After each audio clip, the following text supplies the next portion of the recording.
તપસ્વી ગુરુદેવનું સ્વાગત કરીએ. જય હો.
આશીર્વાદ આશીર્વાદ હા ગુરુદેવ વંદના તમને આપો આશીર્વાદ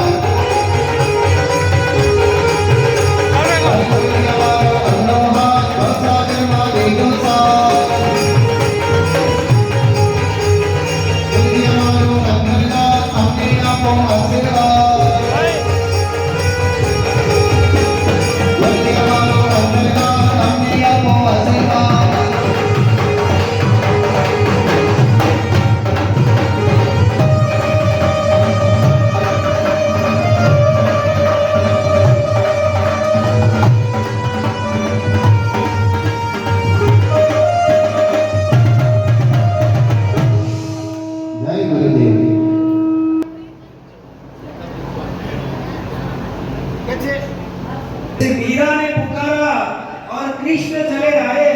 मीरा ने पुकारा और कृष्ण चले आए। सबरी ने पुकारा और राम चले आए। चंदना ने पुकारा और महावीर चले आए। गुरु मैया ने पुकारा और हम सब चले आए। आज अनुमोदना करवा कोई मुंबई थी आवे, कोई सूरत थी आवे, कोई भुज थी આવ્યો।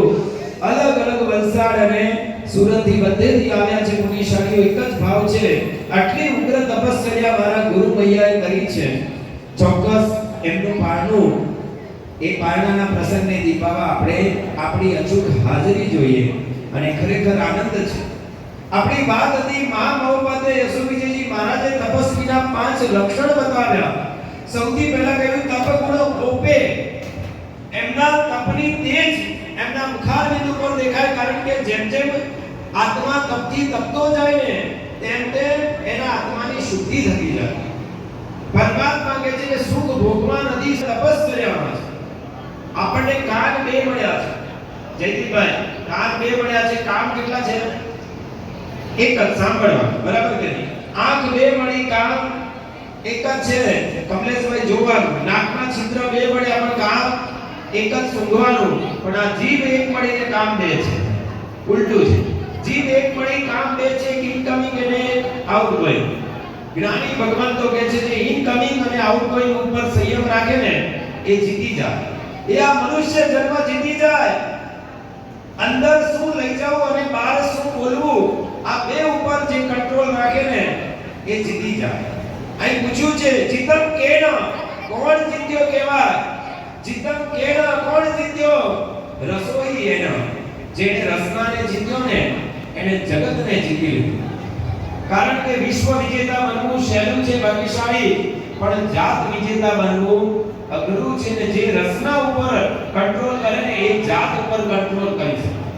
રત્ન સુંદરસુરી મહારાજે પાલિતાણામાં એક બહુ તપસ્વી માણસ સાહેબ બહુ બેનો બહુ હસી છે 31 ઉપવાસ એને મૃત્યુંજય તપ એટલા માટે કહેવાય એક બે દિવસ પણ ભૂખ્યા નથી રહેવાતા. અમારા સંગીતકાર મિત્રો બધા જૈનેતર છે, એમને વાત કરી કે મારા સાહેબે 31 દિવસ એક અન્નનો દાણો નથી નાખ્યો. શું વાત કરો છો સાહેબ, અમે તો એક ટક પણ ભૂખ્યા રહી શકતા નથી. આ જૈન શાસનની બલિહારી છે. લોકો ના પર્વો ને તહેવારો આવે એમાં ખાનપીન વધી જાય.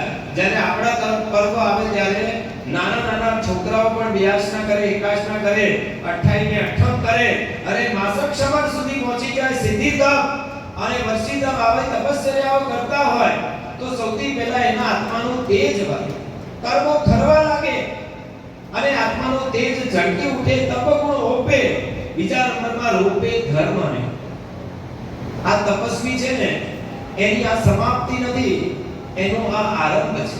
અંત નથી, આરંભ છે, સમાપ્તિ નથી. એની સફર શરૂ થાય છે. કારણ કે તપસ્વી અને સંયમી એ પર્યાયવાચી નામ છે એમના. કોઈ પણ માણસ સરસ મજાની ગાડી દોડાવતા દોડાવતા ફરવા માટે જતો હોય અને વચ્ચે 200-300 કિલોમીટર ગાડી ચાલી હોય પછી શું કરે? પેટ્રોલ પંપ આવે કમલેશભાઈ, પેટ્રોલમાં ગાડીમાં પેટ્રોલ ટાંકી ફૂલ કરાવી દે. પછી શું કરે? ગાડીને ગેરેજમાં રાખી દે. હવે તો ઓર જોશથી ચલાવવાની છે. એમ તપસ્વી માટે પારણું છે ને એ પારણું વધારે તપ કરવા માટે છે, નહીં કે અહીં સ્ટોપ કરવા માટે. હંમેશા મહાત્માઓની ઓડીઓ જોવો ને, એક ઓડીનું પારણું આવે હવે બીજી ક્યારે ચાલુ કરવી છે ને એ લખી નાખે. આપણા હંસકીર્તિ મહારાજ એક પૂરી થાય ને 5-7 દિવસ વિરામ લઈને પાછી નવા જોમ અને જોશથી ચાલુ કરી દે.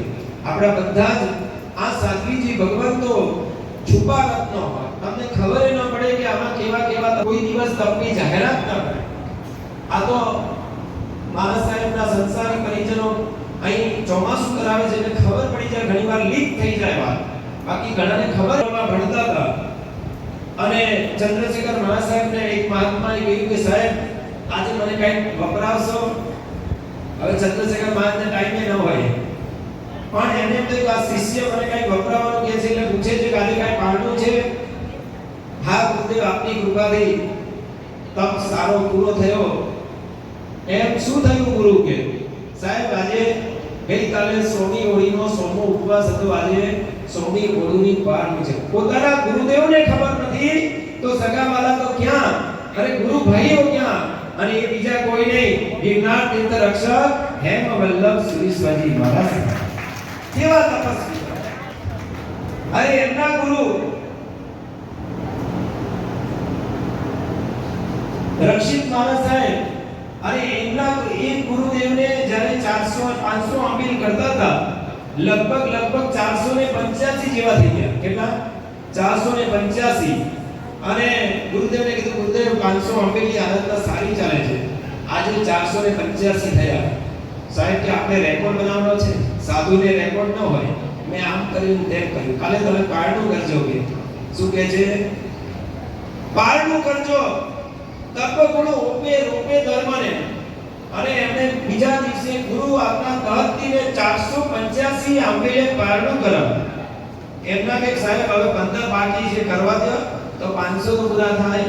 ના, મારા ગુરુદેવ કીધું છે ને એટલે મારે પારણું કરી લેવાનું. ફરી પાછા બીજા 500 કરે, ત્યાં તો પારણું પૂરું કરી લીધું.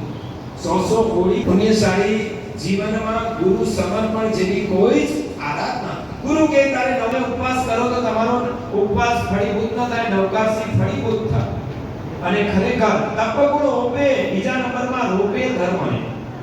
પણ તપ પછી એનો ઉચ્છેદ કરે, કોઈ વિચ્છેદ કરે, કોઈ છેદ કરે.